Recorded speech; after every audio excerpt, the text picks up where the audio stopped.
The war experience for a young man my age was fabulous.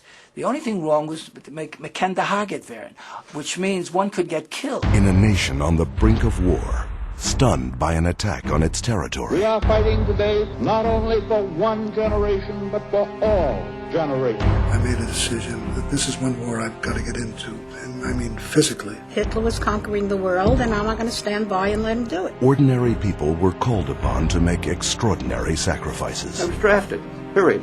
What can I tell you? Here's a little Jewish kid from Brooklyn. I'm 7,000 miles from home. What am I doing here? The women, as a group, did behind the lines things that otherwise men would have had to do. From their spirit came unity. All the anti-Semitism we left in England. All we wanted to know is you're wearing the same colored suit and you're firing in the same direction. From their fight came victory. At the age of 22, you're fearless, you're invincible, and you're immortal. Even as they came face to face with the unimaginable.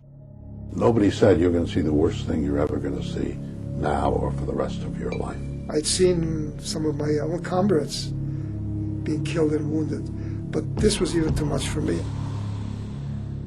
The Museum of Jewish Heritage, a living memorial to the Holocaust, proudly presents a special exhibition. This was my war, and I wanted the opportunity to get my own back. A first-person look at the triumph of freedom. I had a little extra consideration because I was Jewish. If I got shot down and got captured, I would have had an extremely rough time. The strength of the human spirit. He asked all of us to change the H on the dog tag from Hebrew to either C or P for Protestant or Catholic. My feeling was I wanted those sons of bitches to know that the bombs that are dropping, there's a Jew up there doing it. And the heroes who not only showed courage, but defined it. I stood up and made myself a target. I took off my Red Cross helmet and I was shooting just to save our life. When I came home, I didn't want to take my uniform off right away because it was a fellow who went to their schools, who was Jewish, who served, who did his part. I was no hero. The heroes were the other guys. The guys who died and who did not live to be 75 the way I am.